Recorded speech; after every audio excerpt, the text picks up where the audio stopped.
Welcome to Cattle Call. This week we are taking a look at a variety of different issues. Some things are going to make you kind of scratch your head. I'm Susan Littlefield on the Rural Radio Network, and as you see joining me, Brad Kooima. He's with Kooima and Varlick out of Sioux Center, Iowa. We did have an uptick on the day that we're recording this on a Wednesday, but can we say we gave the Packers a run for their money? We're also going to talk about one major who buying out a month ahead, plus of a whole lot of other factors. So, Brad, let's start there. Did we give the Packers a run for their money? Well, not that I want to, project myself as being some adversarial type of a guy, but yeah, I do have a tendency to think that it's kind of us versus them and the good guys, the feeder. I thought, score one for our home team here today. We don't get very many wins. We've been in a period here where, everybody seems to be, just kind of shrug your shoulders, disconsolate, go, yeah, well, I guess they're going to buy them lower again this week. And, the South's got too many cattle, and Texas is going to be steady at 135. So they're going to take some more premium out of the North, and we're going to be lower. And, it's a pretty fun thing then when you're not. And who doesn't enjoy being right once in a while, right? Last week we talked about, that the numbers in the North we feel are overstated. We feel like we're much more current than what most of the industry pundits think we are and deserve, because we've got a little better quality cattle with choice select spread so wide that we should get a premium. Plus, we actually negotiate for our cattle. So, we just don't turn them in. So it's nice to see a win. And I really thought a lot of it today was because the cash market was higher, Susan. Yesterday afternoon, I got to participate myself. I am a cattle feeder, as you know, and most people that watch this do. So when we got 143 up here in the North yesterday, $1 higher than last week, I thought that was a very encouraging sign. And then you saw the trickle down here where some Western Nebraska bids last week were only 138, and now we're up to 141 to 142 in some cases. So fun day, cash market, futures market. It was a very, very enjoyable day for me anyway.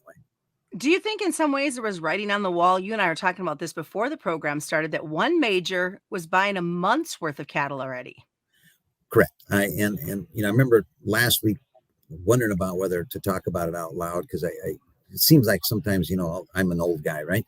And some of the stuff that you used to kind of trust seem to don't work as well anymore sometimes. But, when you see a major packer go out there and buy cattle for like the third week of August, like this particular group was, at steady money, fully steady money, you're kind of going like, well, if they were sure that they could buy them lower, why would they buy a month's worth of cattle? Maybe they see the fact that we're, pretty tight in the North. Maybe they see the fact that they'd like to make sure they've got a good supply of high grading, high choice kind of cattle, maybe. But I thought that was a bit of a tip off. And I'm glad to see that we're getting the follow through that. Maybe those old signals still do mean something, which is also kind of a relief, right? So having said that, does that mean you and I have talked about this before, there's less cattle in the country. Do you think the writing's on the wall now? There is still a regional imbalance in my estimation, Susan. I think that there's certainly enough cattle in the South, but there isn't in the North.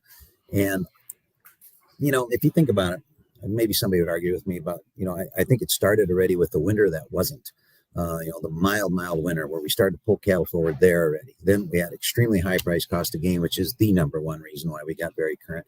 And then on top of that, you had a discounted structure in the futures market, which was saying, hey, it's going to get worse. Don't wait around. It looks like the futures are telling you that's going lower. So another incentive to stay current and sell cattle on a timely basis. And then all this heat. I tell you what, you lose a $2,000 steer, that'll incentivize you to sell the rest of that pen as soon as you can. I've been there. Okay. We had multiple factors, I think, that really pulled down and pulled ahead that supply of cattle, especially in the North. One of the things that I thought was a little bit interesting, Susan, I don't know if you got time to talk about it a little bit, but the grade, particularly the grading of the prime cattle, okay, has gone down the last couple of weeks. Mm-hmm. And you'd say, well, less days on feed. Yeah. It never goes down this time of year, Susan. Anybody that feeds cattle that's listening to this program, watching the deal, knows that, well, to get grade, you have to feed them longer. It's just what it is. So I think it's nice to see a little bit of proof in the cooler too that we are very, very. That's what it tells me anyway. That we're very, very current and still got great demand. Look at the choice select spread, and look at the movement of beef again. So, yeah, fun day. I think we can look at today and say the summer lows are probably behind us. Only down to 135 in the South. Really, not even a bad break when you think about it. I mean, that's a pretty big price for summer cattle historically. So, yeah. Are there things to worry about? Of course. But, if it was just cattle stuff, it feels pretty good today. How long do you think this bull market's going to go on? 2.5 years. Okay. Yeah. Works for me. Yeah. Don't hold me to the exact day, right? Yeah. I don't know. But I mean, when you turn the cycle, right? When you've got so much female liquidation, we've talked about this to death, but tremendous cow liquidation, tremendously high record numbers of heifers on feed. That means they're not retaining any. So when you turn that over now, and if you have enough grass, they do in the North, South still a problem, where they're going to go ahead and start to restock and rebuild that herd with the heifers. That starts almost a 3-year process, right? Now, China, Taiwan, that's what I'm worried about now. Because, every time we've gotten this cattle market in a position where, okay, it looks like they can't hold us back. They can't do it this time. Then something happens, whether it's COVID or whether it's a fire at a plant or whatever. And so, yes, we need to be sensitive to that. China's a giant trade partner. We can't afford to hurt relations there. So hopefully that doesn't happen. But otherwise, if it's just cattle, as we move toward the fourth quarter, especially, we may have to still slog around here a little bit, August and September. But as we move toward the fourth quarter, I think the thing improves quite a bit. I wanted to wrap up with asking you your thoughts. We've talked about the Grassley-Fisher bill, or the Fisher-Grassley bill, whichever side of the river you're on. But what about the House Ag Chairman, David Scott's new bill that he's introduced, that Small Family Farmer and Rancher Relief Act? Is that going to get attention like we saw the other bill?